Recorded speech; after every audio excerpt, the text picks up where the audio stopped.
For those of you that are gathered in the room this morning, we would normally kick this thing off right at 8:30 because that's my style. However, Labor H is running a little bit tardy, and as a result of that, the chairman and the ranking member want to make comments in our markup, so we're going to hit pause and let them come in before we kick off, just so you know. That's the delay. But for the record, let it be known that Tony Gonzalez was here before 8:30.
Yeah, let the record reflect that at 0831 hours on this date that our resident seal, Mr. Zinke, did in fact arrive.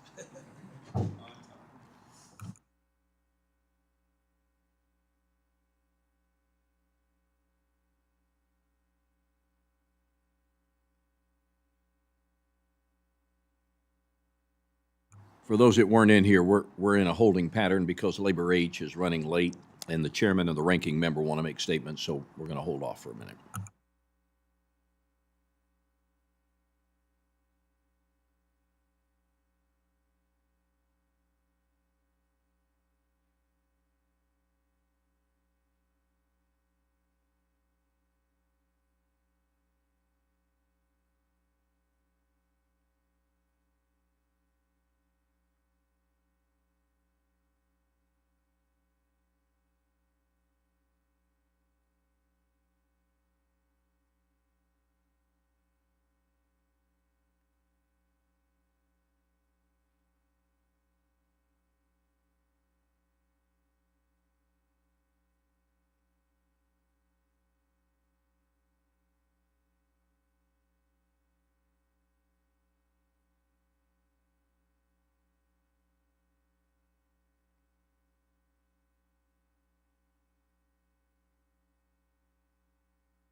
Good morning, all.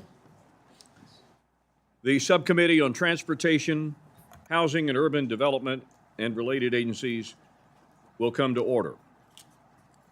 I'd like to welcome to the Subcommittee Markup for the fiscal 2025 Transportation, Housing and Urban Development and related agencies Appropriations Bill.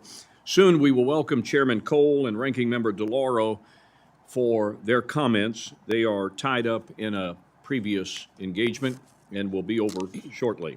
But we want to move aggressively to get this markup underway and completed. Before I go any further, I want you to know that the bill we are considering today is the work product of a lot of really, really good people, beginning with my fellow subcommittee members, both sides of the aisle. Grateful for your input, your leadership, and while we'll have some differences, I'm sure, this does represent a combined effort. But let's not kid ourselves, members. The people behind us, those gathered in the audience, our staff, personal and professional, are the real heroes in this process because they are the ones that make sure the I's are dotted, the T's are crossed, and everything is organized and in proper order. So on the minority side, Christina Monroe, Jackie Kilroy, Nora Fay, thank you. Thank you for your work.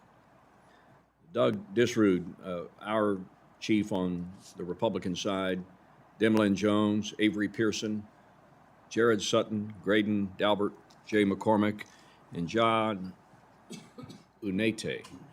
Want to make sure I got that right. Is that close? Very good. We are indebted to each of you for your fine work.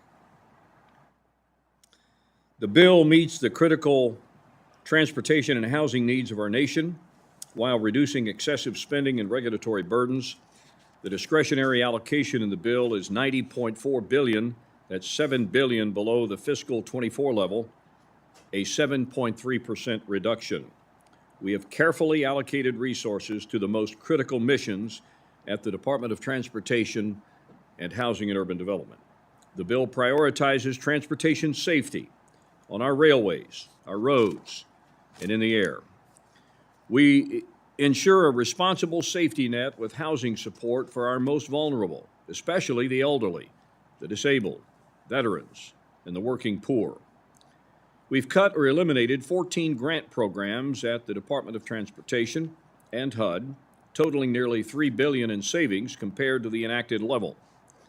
I believe we best serve our constituents by making targeted investments that create jobs and improve quality of life while meeting our responsibility to get spending under control.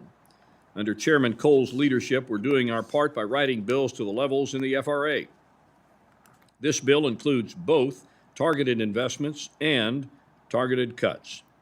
I believe the decisions we've reached in this bill will have a positive impact in every congressional district while meeting our fiscal responsibilities. Transportation safety is our highest priority.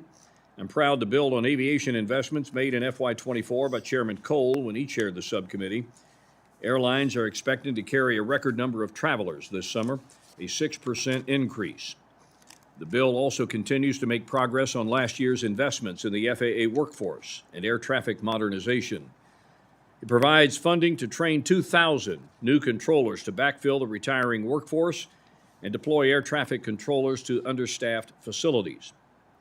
I would note that funding in this bill supports advancements made by the FAA reauthorization passed last month, including a $650 million increase for airport infrastructure financed through the Airport and Airway Trust Fund.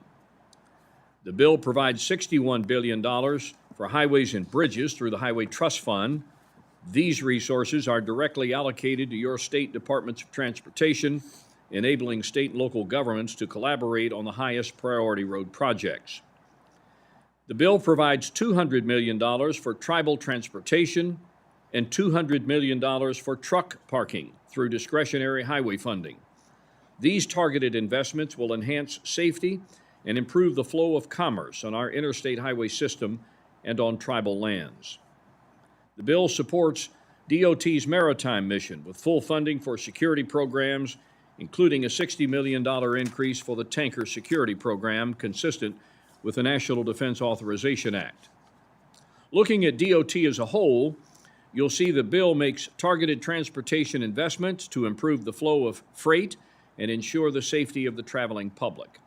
It's a responsible approach that also reduces regulatory burdens with targeted policy provisions that defund burdensome executive orders and overzealous regulations.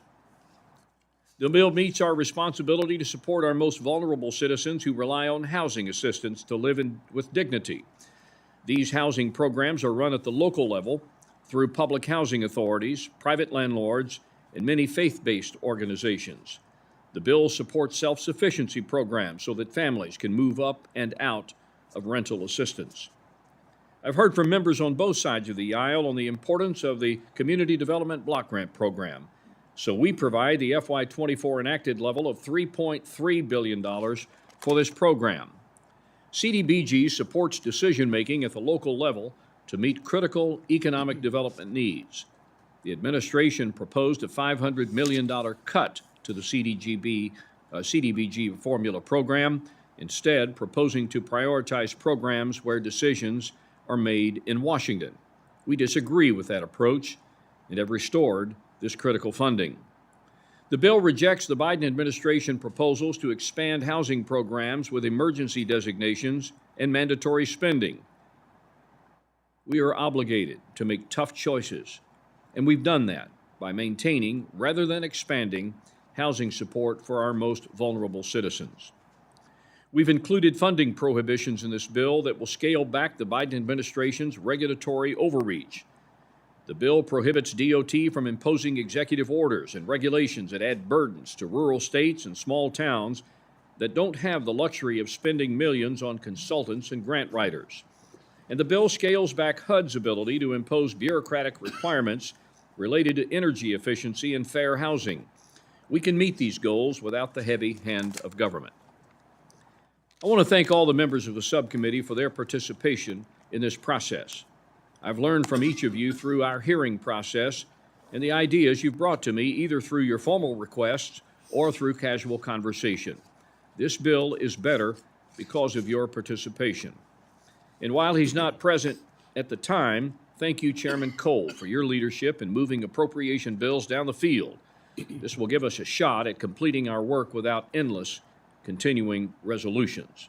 And while the Senate is yet to act, I'm pleased that we're doing our job in the House to have the best possible position at the negotiating table.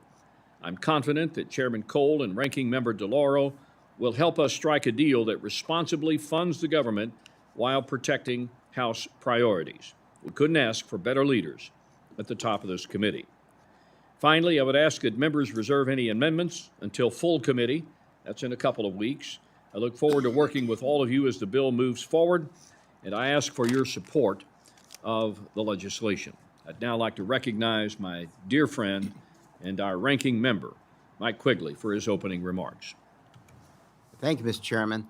And I do appreciate our friendship. We had a strong bipartisan partnership during our time as chair and ranking member of FSGG subcommittee, and I've enjoyed working with you and appreciate your leadership as we now work together to tackle the nation's transportation and housing needs. I am first struck by your comments that you have faith that the Senate will act and pass appropriation bills. I think it qualifies you for immediate membership as a Cub fan, that the impossible can happen once a century. And that's not wait till next year, right? Yeah, absolutely. And I do want to join you in thanking the committee staff, Doug and his crew on the majority side, Christina, Jackie, Nora, and on the minority side, and Charlie from my staff as we go forward. Now, I know the formula here, we talk about the good things in the bill, but recognize that because of certain issues clearly present in this bill, you always hear the line, unfortunately, in its current form, this bill falls short of what the reality we need in our communities, so I can't pass it, support it at this time. But it is my true belief that we will get to that point through compromise and the ability to work together. Because throughout America, people are concerned about issues like homelessness and the economy. Nearly every district is faced with the rise in the number of people living on the streets and in shelters, as families are forced to earn more money just to keep pace with the cost of housing. Travel to and from work or school is often met with congestion on our roads, delays at airports, or bottlenecks at train stations. These slow not only our ability to get from point A to point B, but the efficiency that keeps our economy moving and growing. But the work of this subcommittee can improve the day-to-day lives of every person in this country, whether investing in new technologies to advance the movement of people and goods from one place to another, or expanding innovation in housing. This bill has the ability to transform communities.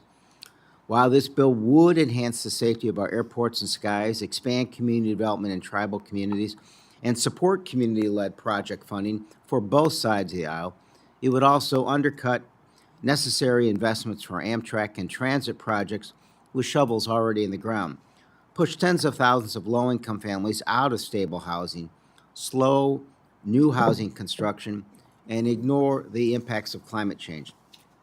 To make matters worse, there are several controversial policy riders that unnecessarily attack high-speed rail, roll back transportation safety, and weaken civil rights protections for most Americans.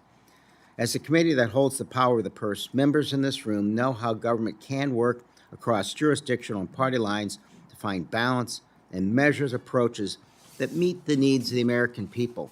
I was recently asked by a group of students if I watched House of Cards. I told them occasionally I live House of Cards. Why would in the world would I want to watch it? I'm much more of a West Wing Frank Capra person, and I have to quote from the West Wing in thinking about how this committee should operate. Government, no matter what its failures in the past and in times to come for that matter, can be a place where people come together and where no one gets left behind. In the final analysis, I should care just as much about a tunnel from Jersey to New York as you should about extending the Red Line in Chicago, or locks on the Mississippi, or a regional airport, or in Arkansas, or high-speed rail in California. And I think that bipartisan tour led by the chairman of the full committee to visit the Baltimore Francis Scott Key Bridge after the collapse was a great example of this. Local infrastructure has regional and national importance. The shipment of goods, whether transported by water, rail, or road from Baltimore to Pennsylvania, Ohio, and beyond, shows that an investment in one district may be the lifeline for another district's economy. As Baltimore and the rest of the country recover from the impacts of this tragic incident, we should be showing the American people and the rest of the world that the folks here in Washington support all communities, rural and urban, large and small, young and old, and that we are not only able but are willing to invest in our communities so that they can withstand the test of time or disaster. Mr. Chairman, I understand the challenges ahead of you and trust your ability to govern. I believe in the end we can come to compromise on a final product that addresses the concerns I've raised. I respectfully cannot support this bill in its current state, but thank you and yield back the balance of my time. I thank the gentleman from Illinois.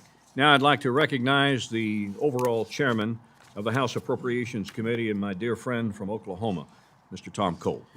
Thank you very much, Mr. Chairman, and let me apologize for arriving a little bit late. We were having a very robust discussion in Labor H, which I think was a valuable discussion, not just for that committee, but for our work more broadly. And look, I actually think we're at the beginning of a lot of discussions as to how we can work better, but we're in the middle of a process right now, and I want to commend you and your ranking member, Mr. Quigley, who I had the privilege of working with when I chaired this subcommittee, for moving us along in the right direction. I'm actually very comfortable with this subcommittee under your leadership and Mr. Quigley's leadership and partnership. We'll get to a place where we can come to common agreement. We were able to do that last year. If we could do it last year, we can do it this year as well. And I know my good friend, the ranking member of the full committee, and partner in many things over many years will help make that possible too. So again, thank you, Mr. Chairman. Thank you, Ranking Member Quigley. Thank you, Ranking Member of the full committee, Delora, and to all the members of the subcommittee for being with us today. The Transportation, Housing, and Urban Development measure before us today responsibly funds our most critical transportation and housing needs. We ensure the safety of our airways, railways, and roads while making targeted investments that improve opportunities for the traveling public and freight haulers. I'm particularly pleased with the funding for the Federal Aviation Administration that will build on the work to modernize the national airspace and hire air traffic controllers for our understaffed facilities. The bill puts American innovation at the forefront with investments for DOT to certify new aircraft, integrate drones in the airspace, and enable the advancement of automated vehicle technologies. Our national defense is prioritized through critical maritime security, tanker security, and cable ship security programs at DOT. We support our most vulnerable citizens through the renewal of HUD rental assistance programs and homelessness grants. Millions of elderly, disabled, and working poor households rely on these programs to avoid homelessness and engage productively with their communities. Mr. Chairman, I particularly want to thank you on building on the work that this committee did in a bipartisan fashion last year and on Native American housing and Native American roads. This bill meets our commitments, again, while rejecting proposals to dramatically expand HUD programs through mandatory and emergency spending. Economic growth and development are also emphasized thanks to investments in community development block grants and capacity building activities that leverage private housing investment dollars. We prioritize these core missions at DOT and HUD while rejecting the Biden administration's proposals to expand government and impose excessive regulatory burdens. I want to thank Chairman Womack and Ranking Member Quigley for their hard work. I look forward to advancing this measure to invest in our communities and safeguard our transportation to the full committee. With that, Mr. Chairman, I yield back. Thank you, Mr. Chairman, and let me say on behalf of members both to my right and to my left, how much we appreciate the aggressive schedule that you've laid out for this appropriations process and our attempt to change the expectations of Washington right now. And I'm hoping that our friends on the other side of the Capitol are paying attention to what we're able to accomplish in the time frame we're willing to do that. At this time, I'd like to recognize the ranking member of the House Appropriations Committee, gentlelady from Connecticut, Ms. DeLauro. Thank you so much, Mr. Chairman. I always worry about what happens on the other side of the Capitol, as we all do. Anyway, thank you so much, Mr. Chairman. I want to thank our ranking member Quigley for the work that you do and the cooperation that has existed between the two of you. My thanks to the subcommittee staff for their work on the bill, Christina Munro, Jackie Kilroy, Nora Fay, and it was a long subcommittee meeting in Labor H. I can tell you that what that bodes for the full committee meeting. So for everyone, so be prepared. It's gonna go long. But let me just address the issues this morning. Housing and transportation are two of the largest costs for American households. People across our districts, they're really asking for sound investments, low housing and transportation costs.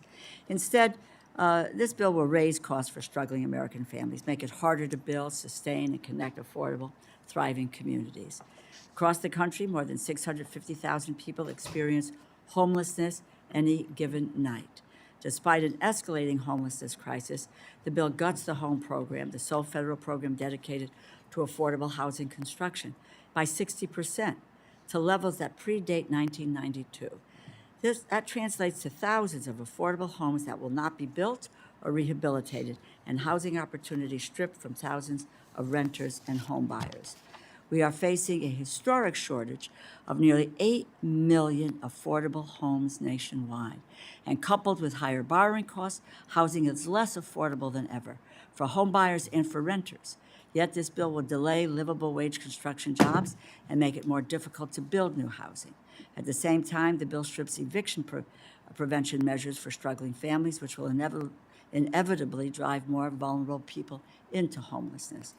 The bill eliminates the Yes in My Backyard program, which helps mayors and governors fund locally driven solutions for land use, affordable housing, and transit-oriented development. The bill also eliminates the Choice Neighborhood Initiative, a neighborhood and housing revitalization program that helps communities redevelop housing and attract economic development. And while Hawaiians are still recovering from devastating wildfires, this bill eliminates investments in Native Hawaiian housing and community infrastructure. At the same time, this bill cuts investments that keep a stable roof over families, build homes, and make our communities more affordable. It reverses progress rebuilding our transportation infrastructure, making travel and commuting worse for the American people. American families deserve safe, dependable, affordable, and world-class transportation options. But instead of making wise investments to lower costs for families, connect our communities, and make our transportation infrastructure more resilient and reliable, the bill threatens to damage our nation's economy, make commutes longer, cause service delays, and incite cancellations to major and desperately needed transportation infrastructure improvement projects. The bill cuts Amtrak funding by more than 12%, with over $300 million in investments stripped from the Northeast Corridor. This will force Amtrak to make unnecessary trade-offs between cutting service and jobs and making critical improvements to ensure travel is safe for all passengers. Northeast Corridor rail service is the lifeblood of the $6 trillion economic region spanning 12 states, from Virginia to Maine. Business travelers and commuters, myself included, rely on the service to get to work. Thousands across the region are employed directly or indirectly by rail service and the commerce it drives. There are 7 million jobs within a 5-mile radius of the Northeast Corridor station. Communities of every size line the route from rural towns to suburbs to urban destinations, and those communities rely heavily on rail travel for connectivity and for commerce. Communities like Aberdeen, Maryland, Roanoke, Virginia, that have stops on Amtrak's Northeast Regional Service. Rail is one of the most critical resources in our nation's most populous region, and the national economy will suffer if we do not make vital investments in Amtrak. To round it out, the majority has again included poison pill policy riders that strip basic protection for tenants, obstruct rail development, undermine our efforts to lower utility costs, and combat climate change, instead of doubling down on greenhouse gas emissions and pollution. Americans cannot keep up with the cost of housing and of transportation, and this committee has more power than most to do something about that. Regrettably, the majority have chosen a path towards chaos and division, in my view, and they have put forth a bill that will make housing and transportation even more expensive for families. We are at the table as Democrats, wanting to be at the table as Democrats and Republicans to pass legislation that lowers housing and transportation costs for Americans. So again, I implore the majority let's get together to join us. It is time for us to begin governing in this process. Thank you, and I yield back. I thank the gentlelady from Connecticut, the ranking member, for her opening comments. Are there any members of the subcommittee who wish to make opening comments? Seeing none, the chair now recognizes Mr. Rutherford, the High Sheriff, for the purpose of making a motion. Thank you, Mr. Chairman. I move the bill be favorably reported to the full committee. The question is on the motion. Those in favor shall say aye. Aye. All those opposed, no. No. In the opinion of the chair, the ayes have it. The motion is agreed to. I ask unanimous consent that staff be permitted to make technical and conforming changes to the bill and report. Without objection, so ordered. Copies of the bill and report with the technical and conforming changes will be delivered to all full committee members' offices no later than 3 business days before full committee. I want to thank everybody for your participation in this hearing this morning. This concludes today's markup, and this subcommittee now stands adjourned.